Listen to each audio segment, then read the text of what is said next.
great. Making a moves becoming great ain't solid now, but when you eatin', everybody wanna plate, wanna see it at the table, wanna act like they grateful. Don't mess with outsiders, y'all looking real unstable. If anything, they should ask me how I do it. Start taking notes, recording my every movement. I know that I'm the best and I ain't gotta.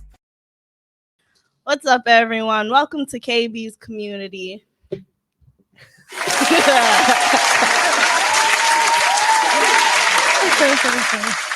I'm here today with David Lopez. Yo. And my special guest co-host today, Tracy Lynn.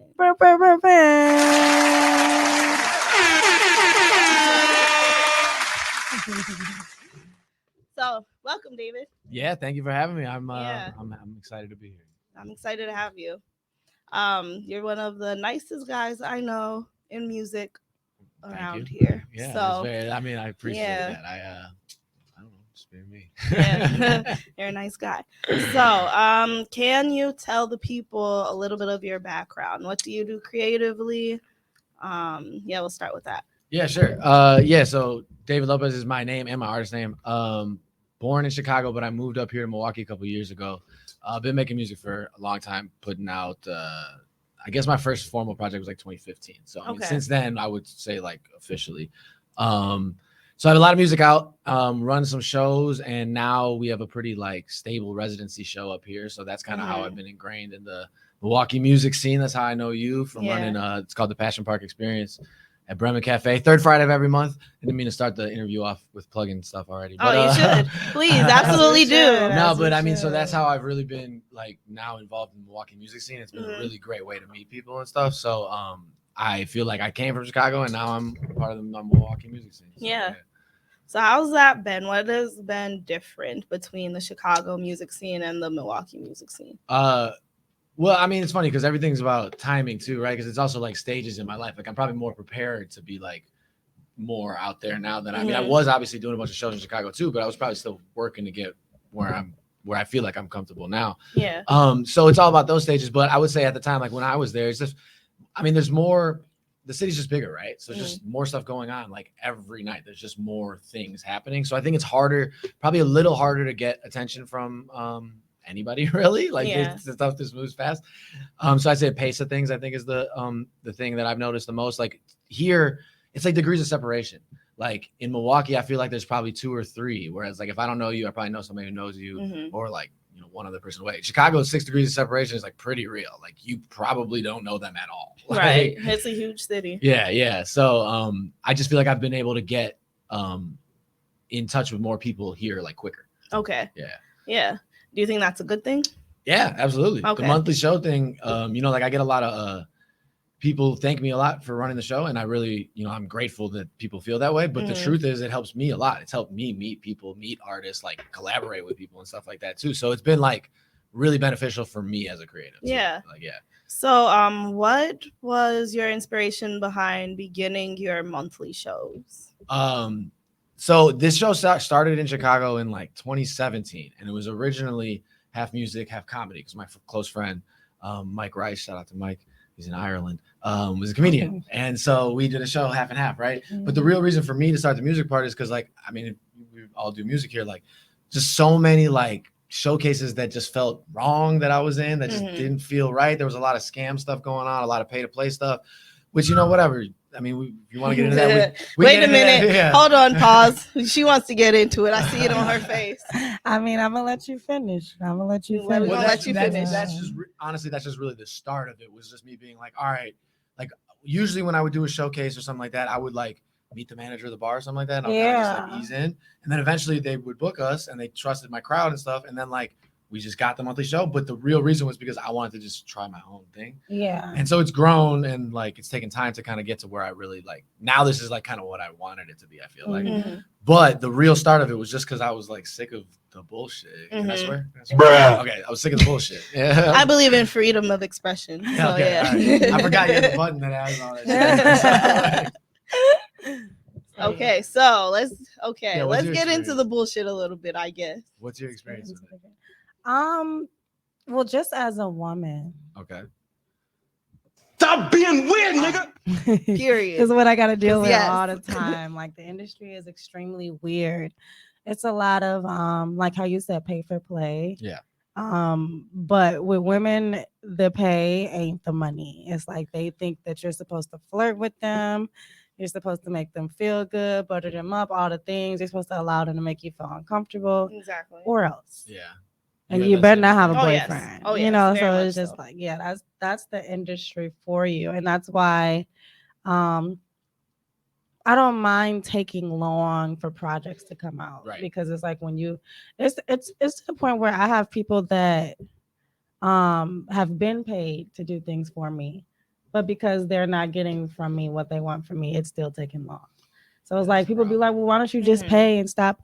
You know, because I will admit I was that person where everybody like, oh, she's cute, I'm gonna do it for free. Bet. Yeah. Bet. Mhm. But it's like I'm to the point where now I But don't how care about free the is cute. free? Yeah, I don't care about the cute discount. Yeah. And so I'm willing to put money behind it, but you would be like very discombobulated at the fact that even with money behind it, It's still it's still like elongated process. Mhm. because I was actually just having this conversation with somebody about not I mean to steer off a little bit, but similarly is that like the idea that like sometimes people will say they'll do stuff for free, but then like it either takes forever or like your notes or Yes. something like that. So it's always like, yeah, I Yes. would have paid for it because the convenience. Sometimes you're paying for the Exactly. convenience, right? Right. But what you're Mhm. saying is you're paying for the convenience and you're still not getting And it. I'm because of still the, not like, getting it.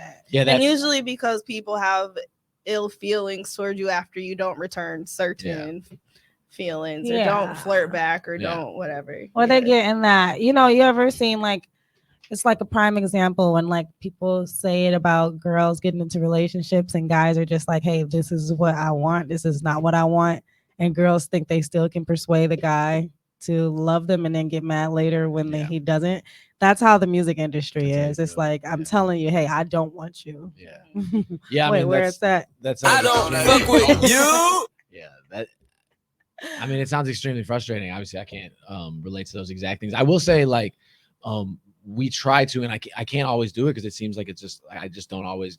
I probably haven't met enough female artists, but I know a fair amount up here, and we always try to make sure that we book at least like one or two. Mhm. It doesn't always happen, I'll be honest, and I feel bad when it doesn't. But we try to do that. Yeah. But I'm sure that there's a hesitation from a lot of artists because of these things. I would imagine. Exactly. Yeah. But yeah. Yeah. I'm glad you don't deal yeah. with that often. We as women in the industry definitely have to look at things through different perspectives. Yeah. Like we have to look at what your angles could possibly be, which it's sad that it has to be that way, but yeah, we do gotta look at the angle before we even consider getting into I think certain intention, business. especially with art, intention is like so important. And so like you saying about like how after the feelings get murky or whatever, then the work is not as good when it comes back or it takes forever, actually makes a lot of sense to me because like just like logically, if you're like if they're not feeling it and not even willing to give it all, like even your notes, if you give notes back, it's gonna be like they're gonna think like you're being too hard or something like that. That's because the feelings already got. Like you gotta be able to zoom out when it comes to art and like exactly, and you gotta be able to Right. fall in love with art. Yeah. More than the person. Mhm. Like well, it's business at the end of the day. Too. Yeah. Like, but when it's art, it's easy to mix and match because it's art. Art comes from the heart. Yeah. It comes from emotion. So it's like, but so many people will get wrapped up in that because it's like, oh, I'm giving you so many compliments because I really believe in your art. You're really dope. And you're taking that ish personally. Yeah. And it's like now you're over here thinking that this is some kind of passionate connection when it's like, no, I'm passionate about your art. Yeah. Because it's a part of my art. own. Yeah. Yeah. Yeah. Like, exactly. And that's the thing people do sometimes because of the fact that making music together is honestly, it is an intimate experience. That doesn't mean it has to be intimate on other levels, and often people will get confused. Of course. Exactly. I mean, look at how many relationships end up happening from like didn't Nelly and Ashanti get started like from making a song? Like I mean, like there's a lot of those things. Like I also have like some acting experience in my life, and like obviously you see all of these times that relationships start after they were paired up as a couple in a movie. And it's so scary. Yeah. It's like there is, I mean, art is like you said, it hits on some emotional things, but then obviously because I mean, art is life basically. It's the expression of life. Life, right? So it's hard. Yeah, you know, it's hard to separate the two sometimes for some people. And then that's like, so that goes to like do you live a crazy life to make your art better? Like, you know, like people would always have that. And I adamantly, now that I'm older, I've agreed that like, you don't, I mean, I make better music when shit is clear for me. Exactly. So like, and not everybody, and some people think that you have to live insane to get the stories to write about and stuff like that. And that like comes from like old rock stars. That just comes from you being a drug addict, because that type of love has dopamine. It's like that, what do you call it? The honeymoon phase is full of dopamine. And so if you're used to just constantly having honeymoon phases with multiple people, then you're just a dopamine addict. You're just a drug addict. And music is your drug of choice. Right. Or love. I'm sorry. Love is your drug of choice. Or music could be something. Music. Yeah. Music can be your drug of choice too. And it's just like, that is not going to get you far. That may get you some hits, but it's not going to make you pop forever. I was gonna say there has been some great songs that have come from that kind of. That's lifestyle. true. Like, Absolutely. You got your Prince. But the thing is, Michael Jackson. Here's the thing: if you are a storyteller, like think about it. Do you know writers who write screenplays and movies and TV shows? They don't be living most of the stuff that they write about. Like you can literally, if your imagination is big enough, or if you learn from other people's experiences, if you dive deep into something, you can literally write about anything. 100%. I think rap is probably if now that we're saying it, I'm thinking like it's probably the only genre where you're expected that everything you say is like mostly real. Yeah. Like whereas other genres, that's just like not even like you don't even think about it. I don't think. But I mean, there's something to it. I mean, that's where rap comes from. It's like it comes from storytelling. So like, but it doesn't always have to be first person. I mean, like listen to like so many Kanye records, he's not rapping about stuff that's real in his life or whatever. I just use him as an example. I feel like it started that way though, because it was just a way for the people who are struggling to tell their story to the world. Yeah. So I feel like that's probably why we're so stuck on you need to be telling what you're actually living when it comes to rap, because it started about people in the struggle, writing about their struggle, and then that's now what we consider all rap should be. Yeah, and that sucks. Because I like to shoot people in my music. Well, you know, I don't know why I just thought about. I just thought right away about like because we're thinking about like older stuff, and a huge inspiration for me is Tupac. But like Brenda's Got a Baby is a great example of a song that he was just like writing a story. It was like it's like writing a movie. Like wrote a mini movie. It has nothing.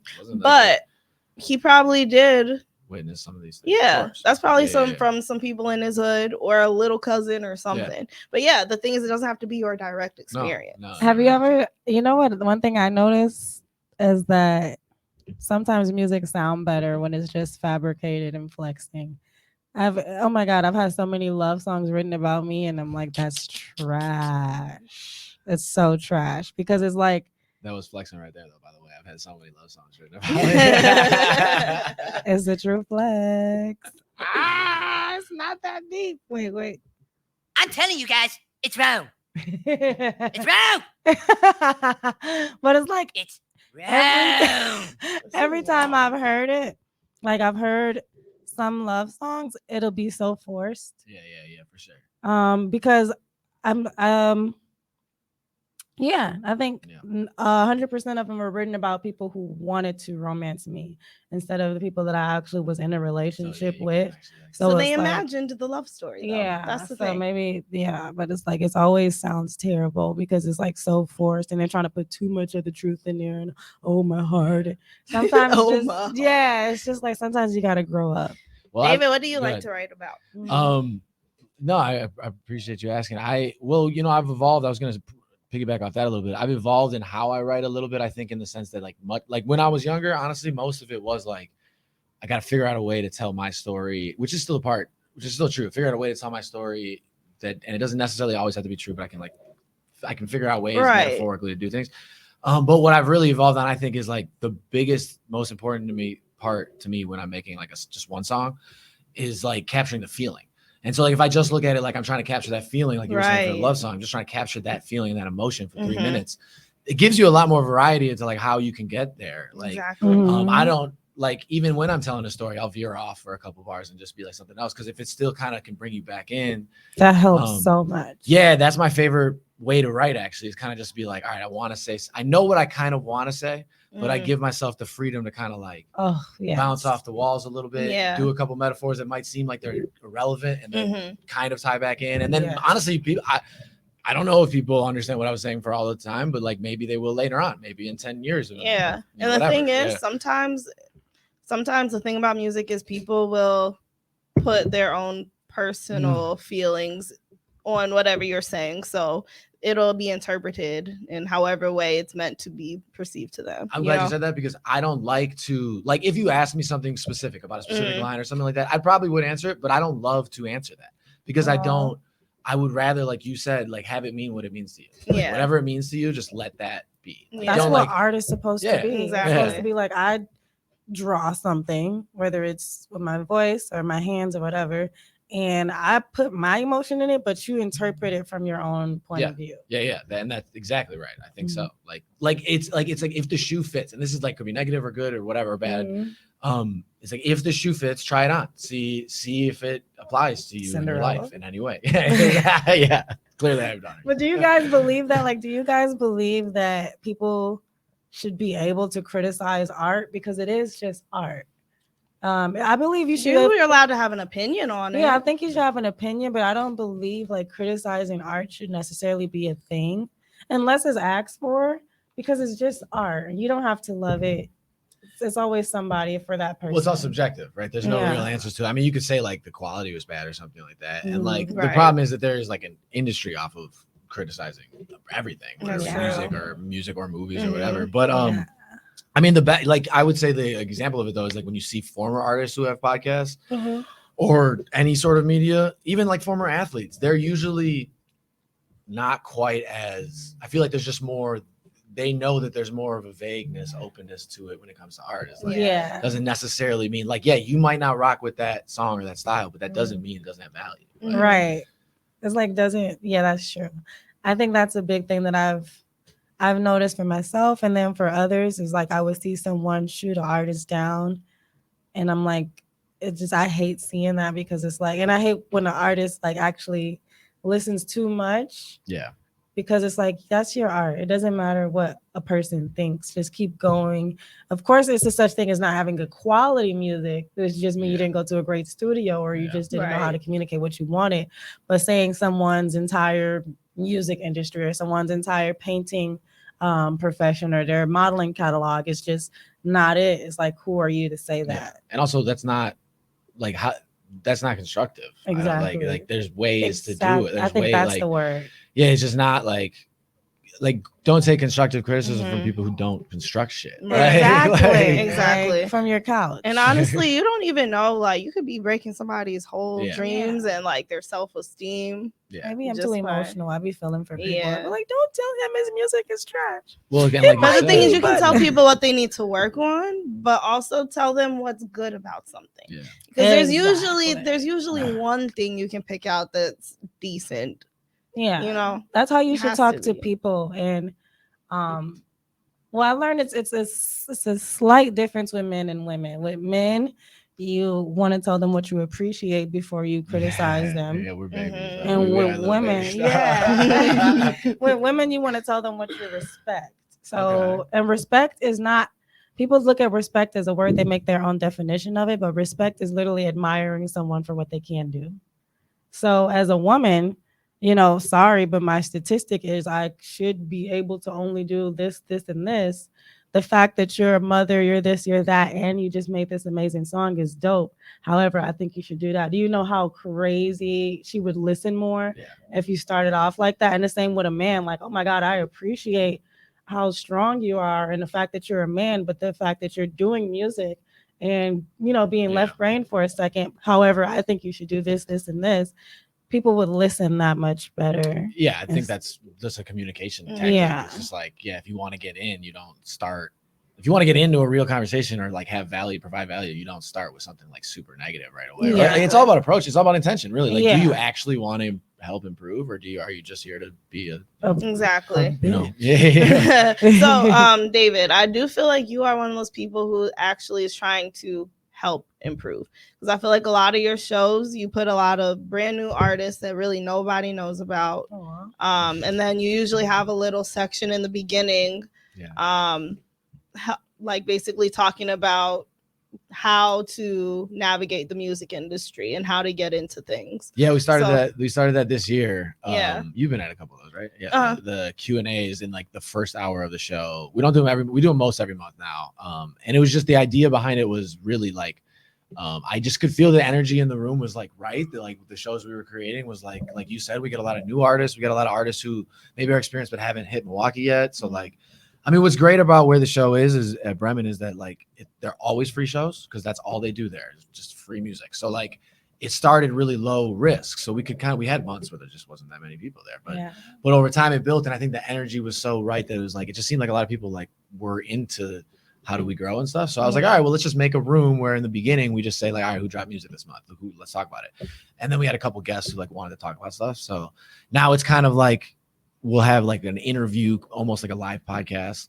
And then we just talk for half an hour and then we get into it. And really, I mean, I appreciate you saying that. I think it's all like intention again, is that the reason I started the show was to avoid all the BS and bullshit of all this. So now what it became is a room that like we talk about all the bullshit and stuff like that. And it's like I remember speaking my piece at that. Yeah, one. I'm sure. It's honestly something that I'm probably the most proud about in the music things that I've made, is that like the environment we're creating feels really right. It just feels like it's very positive. Yeah. I can tell you I've been to shows where people are so cliquey, they'll get up and walk out on any artist that is not their friend. Yeah. And I can tell you the shows you run, like it's just supportive and good vibes from everybody. Yeah, thank you. I mean, that's a thing that, go ahead. I can also say I feel like it's partially because a lot of your artists and guests are from Chicago, so they're not in that competition with us in that weird way. You know, they don't have nowhere to go. But no, either I drive 2 hours or I just wait. You're probably exactly right though, because I'm sure in Chicago, actually, I remember in Chicago, there's still a cliquey thing to a certain extent. It's really about the room you create, but the fact that they all come from there and they're all like separate groups and stuff like that, I think does help it. And like none of us like, I'll shout out a couple people. I mean, shout out Jesus, who has helped me kind of grow and meet a lot of people in this. None of us are like, we like just want to work with awesome people, and just like, for me, it's like, if you care about it and you want to be involved, I'll try to do my best to get you involved. And like that, I think has like, it feels, without being cheesy, like it feels like people are starting to trust me, which is great. Definitely. Like, that means a lot. I definitely feel like you have a good reputation. Honestly, people don't. I've never heard a bad thing about you. Well, gosh, that means a lot. Yeah. We care about this shit. Like, we care about this shit for real. Yeah. Hence the name Passion Part. Yeah, that was I started it when I was gonna drop my first album, Preacher's Son, in 2015, and it took me a while to think of the name. Are you Preacher's Son? Yeah, we're gonna get into that later. My mom is shout out to Sonya. But so my first album was called that, and I was trying to think of like, you know, when you drop a project, like you put a name for the publisher or whatever. So like I was trying to think about it, and then I was like, I'm from Rogers Park, Chicago, and I just kind of like evolved on that. J. Cole's one of my favorite artists, Dreamville, like he's from Fayetteville, so like there was a lot of things that crossed over there. So I thought of the name, and been alive since. Almost coming up on 10 years. Crazy. Yeah, that's awesome. Crazy. So what's the best thing about running the shows, and what is the biggest challenge? Best things is just meeting the new people. Honestly, it's just like it's like one of my favorite days of the month. Every month, I'm like, this is awesome. Like, and it's like it's home court advantage for me. So what I did is, and what I've been made really like a point to do is like, I always open the show around 9:15, my like 20-minute set. So every month, like if I had people that were coming from out of town, they just know the third Friday of the month you can come see me. It's like my home court. So that was really focused on doing that. So that's like one of my favorite things. I know every month I can do something cool. I have a 20-minute set, and like the crowd's gonna be great. So that's awesome. I guess a negative, I mean, like it's still an event to run. So on the night of the show, there's always some stress. I'm running around. I mean, you get music, you know how these shows are like, we really try to, most artists are really good at getting their music in, but there are occasions where it's like last second we're downloading stuff, figuring it out, you know? So there's still stressful things that happen on the night of any event you run. So that's probably, I guess, some of the negatives, but for the most part, it's pretty low risk. And we just, you know, it's been a really good experience. Yeah. You've been doing it here at Bremen for how long now? Oh man, I just saw a memory on Facebook that was from a year ago. I think like almost 2 years now. Okay. Yeah, but like consistently with this new date, it's like we're coming up on like a year, I guess, for like consistent every month. Probably a year and a half, 2 years. So it's been a little bit. Okay. Yeah. That's cool. Yeah. We're out here, but I got a lot of a lot of music that I'm gonna be putting out here soon, and I have a lot of music out, so it's like always a good time for me to like just test stuff out live too. And it's been really good, like live feedback. Like, are you working on a project right now? yeah, I am. I've been saying on my Instagram forever, like my next solo album, because I dropped a lot of singles. As you probably know, like it's the environment that we're in now. It makes more sense to drop a lot of singles just to get promotion up and just to really get music out. And then I dropped a couple. I had an EP that just came out, and I have a couple more in the works. But the whole time I've been doing that, I've been working on my next solo album. So that should come out this winter. I actually have the release date and name and all that stuff, but I don't know if I'm gonna do that yet. But Okay. but it's coming out this winter. We're planning a release show and everything. I'm really very excited about it. So stay tuned. Stay tuned. I was tempted to just be like when I'm dropping it, but it's a far in advance, so like don't worry. Okay. Just know it's coming. It's coming. Yeah. What about you? Have questions? Yeah, I was gonna say, what about you though? Music, what's going on? Got some stuff dropping? don't The plot thickens. me. Now you got Stop. I got some stuff I've been working on. okay. It's been a little bit of a slower process. Okay. I had a song I was going to drop like now-ish, but I felt like I needed to do something that was more just like, I don't know, more focused on me, just because it'll be my first single in a month. Okay. And it was a lot of the featured artist. Yeah. So like I feel like most of the song kind of was his. Yeah. So I was like, and I know they were like, I was kind of being pushed. Oh, come on, do it. But I'm like, I need something that feels, like it feels like, hello, Yeah. it's me. It's me. Was it a feature or a collab? It was It was a feature that turned into a duet almost, because I found an artist that I knew would be really great on it. Yeah. After having like sitting down and made the beat. Yeah. And then I was like, yeah, that's why I want to be featured. But then kind of. Yeah. But it is what it is. So I mean, it's a great song, but it just can't be the first single off of what you're working on. Yeah. So maybe have like a double EP or something. I don't know. Do you have like a schedule? Like, how do you try to like stay scheduled when you drop stuff, or like?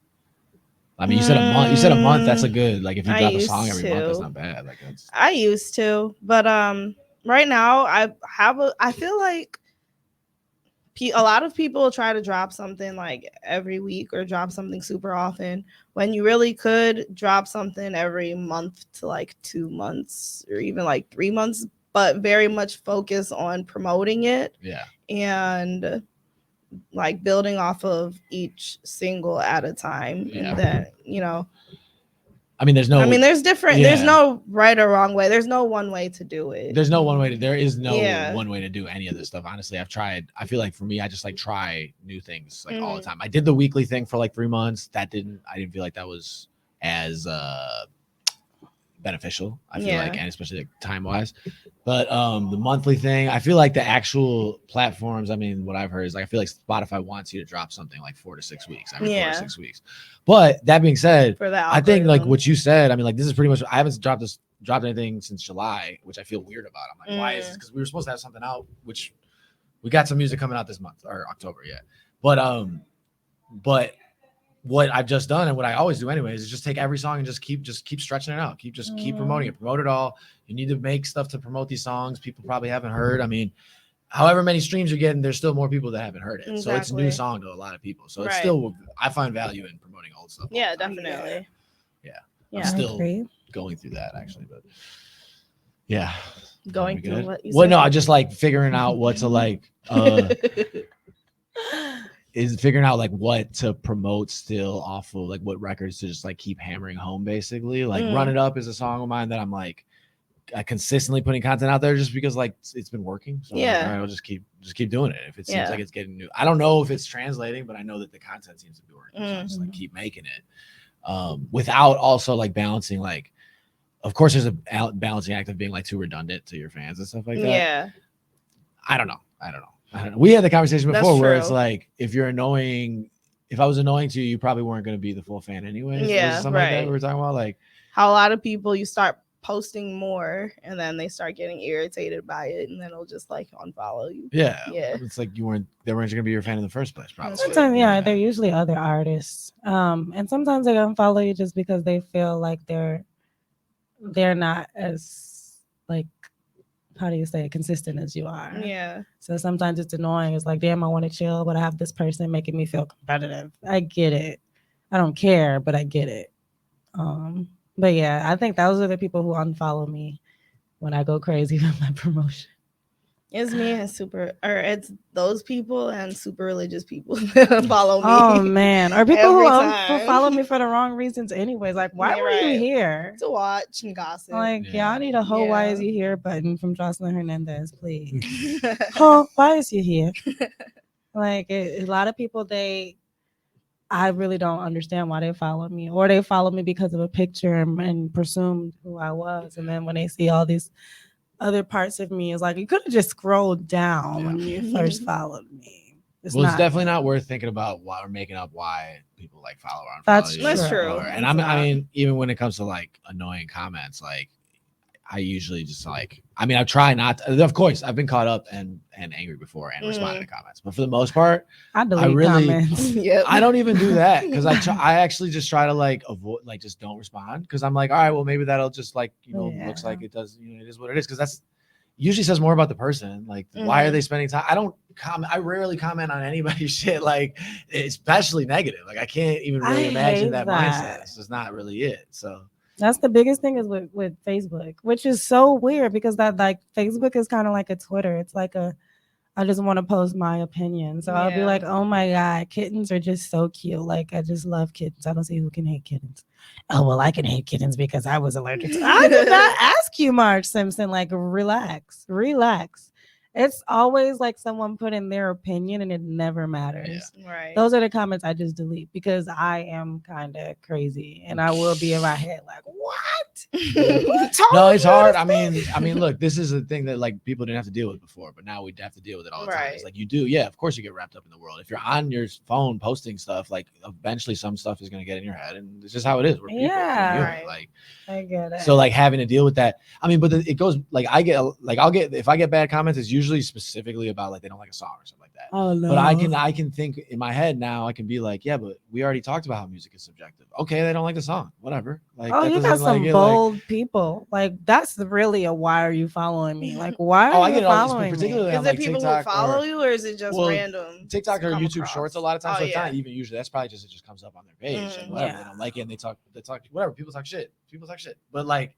Jesus. I don't. That just you weren't gonna be my fan in the first place. Like, that doesn't matter. Like, you can hate from outside the club. Can't even get in. Lego. Like, stop. No, I mean, yeah, that's a flex in itself, though, because you're literally watching me.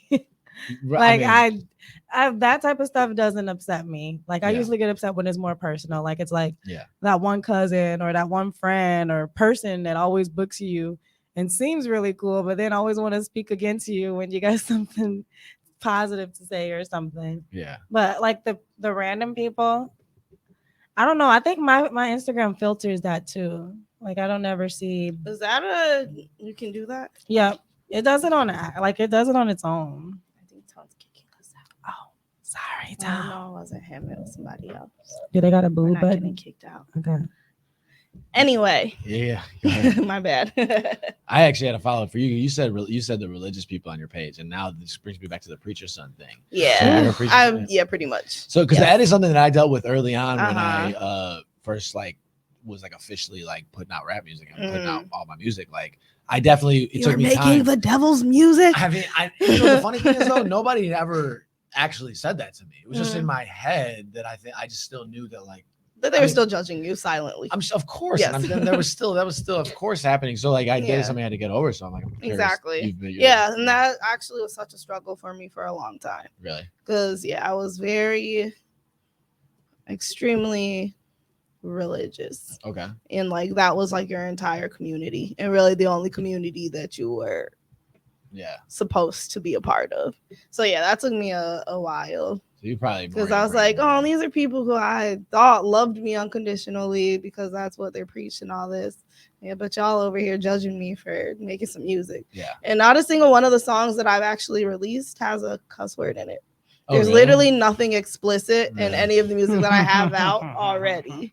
Yeah. I'm not saying it'll stay Over that here, way, this but is I'm different. because at this point I'm like, I don't care because y'all are Was gonna that on judge me purpose, either though? way. You It did was that on on purpose? purpose because I had parents and I was like, oh, I'm gonna embarrass my family. This type. Oh, it sucks. I'm sorry. Oh, it's okay. Yeah, that sucks. It happens. I think it's relatable. I think Yeah. I'm sure like I mean, I had to a certain extent, but I don't think I was, it sounds like you were probably just more entrenched in it. Yeah, very much. I mean, like my mom is the one who's a priest. She's an ordained priest my whole life. But it was just, I don't know. It was just like not that. She was my number one fan. Like, as soon as I started dropping stuff, she was like my number one fan. I think she just knew you got to do your own path. You Exactly. gotta do your thing, like, Same with my mom. Really? She like lets me do what I want. She's very, very religious. okay. And she'll speak on something like, oh, you said so many cuss words. You said bleepity bleepity bleepity. But she be vibing to it, like she always was my biggest fan. I think with her it's about my entire life honesty. If I'm honest with her first, and if I can explain to her why and what, and this and that, like whatever anybody else says. I think some parents, what I've noticed is they get on their kids because of they just want to look a specific way.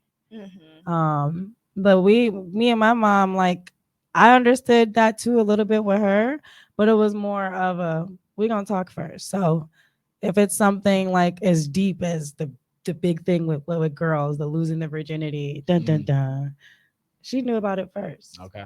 So if my sisters were teasing me about it or anything, mom already knows. We had already talked about that, So it's like I don't feel uncomfortable.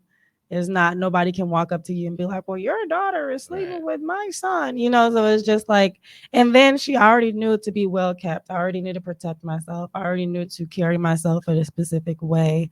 So it could never be rumors and things. And I think that's how relationships should be with your children. Like you need to have adult conversations with them and not treat them like they're some puny peasant because they're younger or small. Right. Yeah. No, I think that's builds trust. I mean, that's what that is trust. Yeah. Your kids are at the sponge age right now. They're tiny. They? Yeah, they're tiny. But then they soak up everything. Yeah. And to your How point, old are your daughters again? 2 and like 9 months. Okay. They're the babies. Yeah. But we do try to, since they were both born, we try not to baby talk them at all. Like, I just try to talk to them regular. So hard. Did you fucking cute? Yeah, I, of course, some of that, but like, I mean, my oldest like talks a lot. And I mean, I'm actually credit Miss Rachel to a lot of that, but I don't know if you know who that is, but shout out to Miss Rachel, our other babysitter. That's really good. No, but like I feel like it helps just talk to her normal. Definitely, that's the best way kids soak up like vocabulary and like that's how you see like 2-year-olds. I'm just like, yo, what up? Using adult words. Yeah. Because I know like when I worked at a Montessori school with kids that age, they were learning huge words because they were around. They were in a school with like up to 14-year-olds, and we weren't really supposed to sit there and baby talk them. No, that's exactly. That's awesome. That's fine. It's really, man, it's the best thing. I love kids. They're precious, and you'd be so surprised by what they can learn at a young age. Yeah. At a very young age. Yeah. Oh, I'm surprised every day. Like I'm like, what'd you say? My daughter told me the other day, we're in the car. She says, "Stop talking." I'm like, so I got a phone call.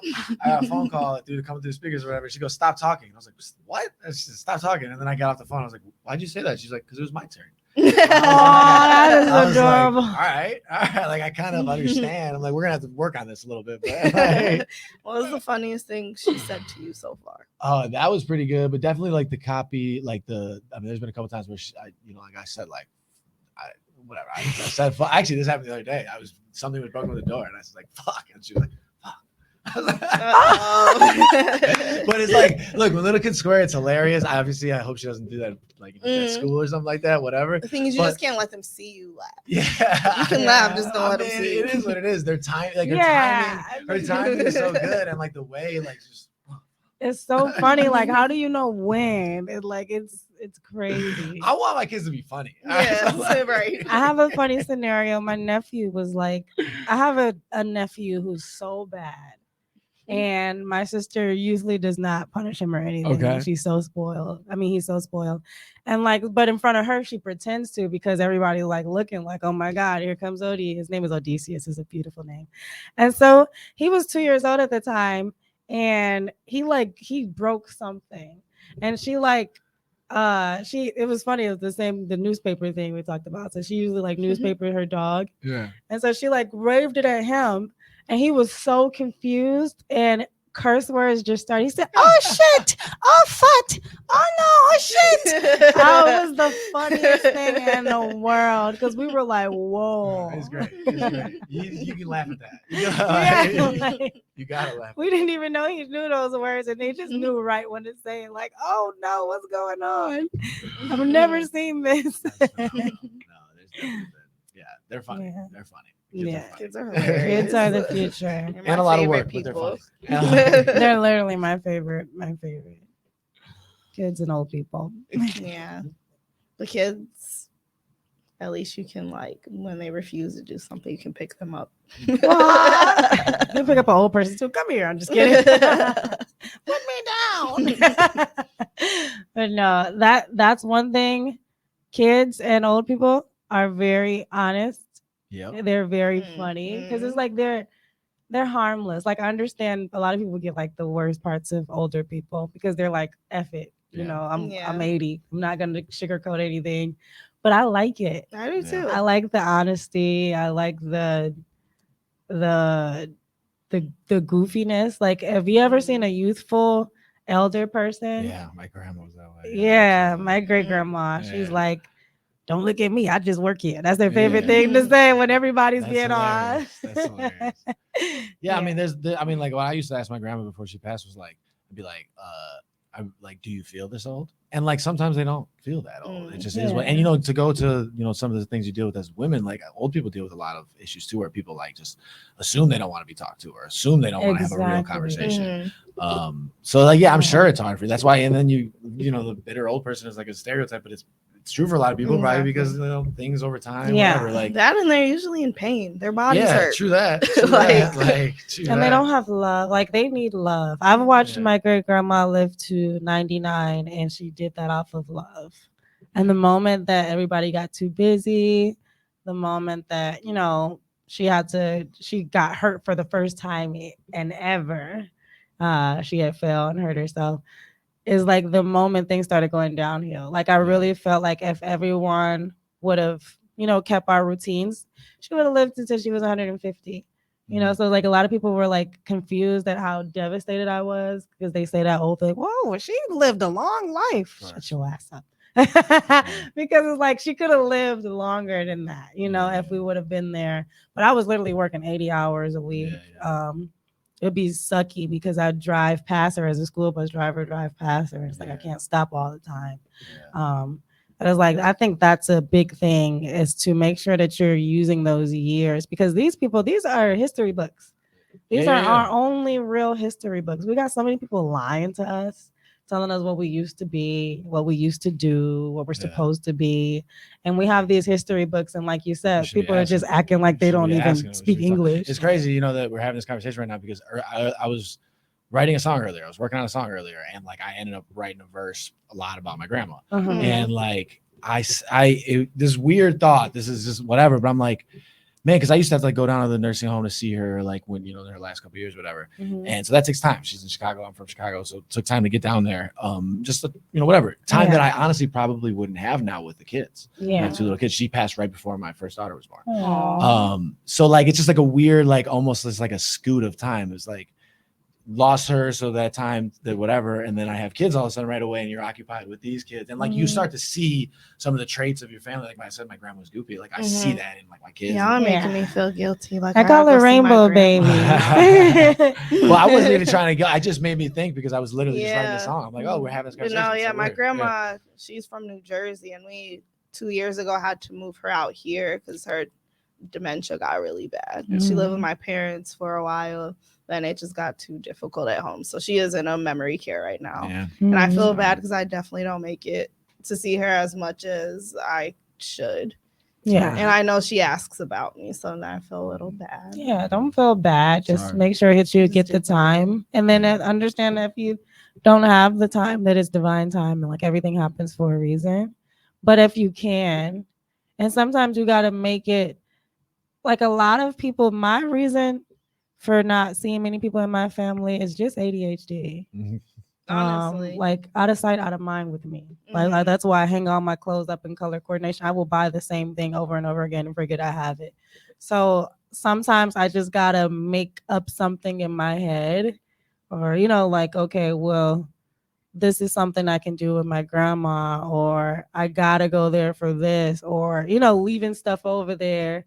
It kind of makes you, oh, okay, I gotta go there.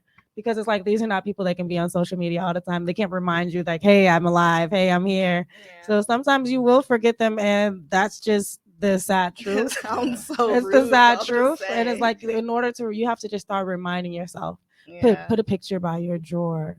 So it's like, oh, okay, I gotta go. This is why FaceTime is a game changer. But I mean, like, I yes. know this older generation obviously still doesn't know that. But like when Yeah. we're older, if we're knowing FaceTime, we should be able to still see our Man, family. we're gonna in be our such homes and stuff happy like that. elders Because like I get to see my family back home because of FaceTime and stuff. This so I get to time's see gonna be kids, like a hologram. Yeah, in the exactly. future. It's gonna be a little different. people were so confused at how long I could stay out of town when I lived in Vegas, and I'm like, bro, I have a group chat with my family. I feel like I'm next to them all the time. We FaceTime, so it's like, to your point about feeling bad though, like there's no answer to any of that. There's no Like you're answer. honestly like even like I made an effort. I tried to see my grandma. But people always were like, "Oh, you're good, you come." But like you still no matter what she passes, you still feel like I could have seen her more. Yeah, whatever. exactly. There's no, they're Yeah. your family. You love them. There's no answer to any of this. Like, there really isn't. But Yeah.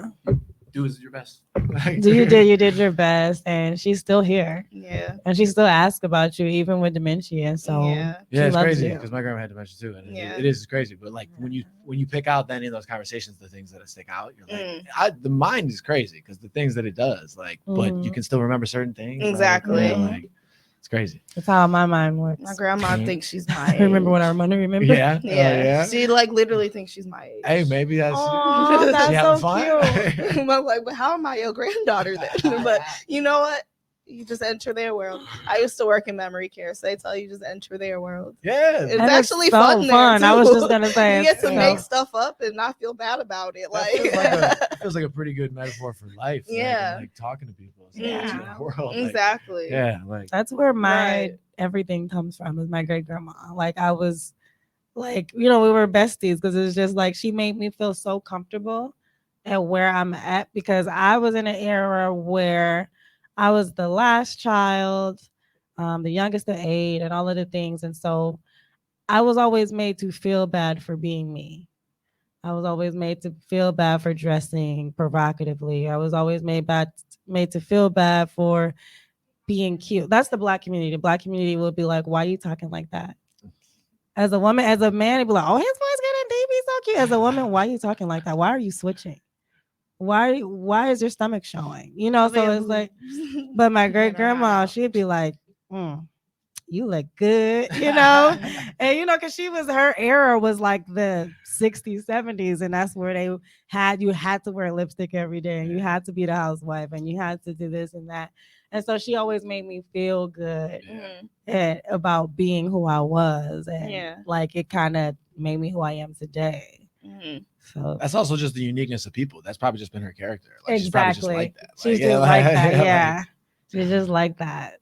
And my mom, she's the same. Like she wouldn't understand, and she would question more, of course. But after I'm so good at describing and explaining, she just went, oh, okay, I get it. Whatever. It makes sense now. That's why you write songs. Yes. Oh yeah. Okay, Music. so we are getting close to an hour. So I'm just going to ask you, what else is there anything else you wanted to talk about while you were here? Anything specific you wanted to get off your chest to speak about? Because oftentimes there's something some people want to say, no matter what it is. I mean, I don't know. I feel like we had some good conversations. I mean, I don't love overtly promoting stuff. I just like talking about stuff. But I will say, I will just whatever. I'll just say, so my next album, there'll be 2 EPs beforehand that we're working on with like collaborative stuff. So I'm very excited about those stuff. But my actual solo album is gonna come out in the winter. I will say that I'll announce the name and all that stuff soon, but it's gonna be in the winter. There's gonna be like an actual like this is what I'm hoping for, since we do the monthly free show. This is gonna be my first time in a while doing an actual like ticketed album release. Like we're really planning it up down the stretch. So I really want to see if it's gonna translate. Just know we put out a lot of free stuff. We put out a lot of content for people. We're hoping when it comes time for our Super Bowl, that it will, you know, we'll get a good get a good support system there. So that's what I'm really excited about. And I've never planned something this far ahead. So I'm really geared up. That's cool. Yeah. Okay, so I'm gonna ask you one more question. Yeah. Okay, so what do you think that we're doing really well in the local music scene, and what do you think that we're struggling with and that we need to do better? Okay, so I think that from what I've seen, like a lot of content comes out pretty regularly, which I think is great. Like there's a lot of and unique, like a lot of people that are being themselves, I think, and that's the most important thing, because there's no answers to what's going to work in music and what's going to work, especially like in just like popular music, what's going to be popular and stuff like that. So I think the best advice is to be what you feel like is a good representation of you, and like feel good about that. And I feel like there's a lot of really unique stuff here. Yeah. I feel like that too. Right. There's so many different styles. So many. And like, I definitely don't feel like I am in line. I just do my own thing, right? Whatever, which is to my point. But so I think that's awesome. And a lot of stuff is coming out, and there's like a lot of like really dope visuals that I'm liking. On the negative side, I would say this is for every city, is just like, and just music in general. Like, I know that rap seems like competition compared to a lot of other people, but like there really is no need for scarcity when it comes to art. No. Like all of it can live. We can all eat. Yeah, exactly. Yes. We can, and honestly, I think raising, like if we're all growing, it's better for everybody. Exactly. There's actually no negatives to it. No, so I don't. In fact, I feel like that's what's lacking. We're not like put on like we should be. Milwaukee as a whole, like the world don't really know about us like that, and I feel like that's a big reason. Yeah. Like the thing is, if we can all come up together, guess what? Then eyes will be on all of us. Yeah, we're so small and intimate. Like we can literally all make it if we all built each other up. Yes. Well, I'll tell you what. Right now, we're shooting this at the time that they're doing the Dame Welcome Rally downtown for Dame Lillard, and you know he's an artist. Obviously, I'm not saying that that's going to shine everything on here, but I mean, that's another light to come to the city, and like he makes music, and he's going to probably be involved in the scene a little bit. So I think it takes time, like with anything, but like.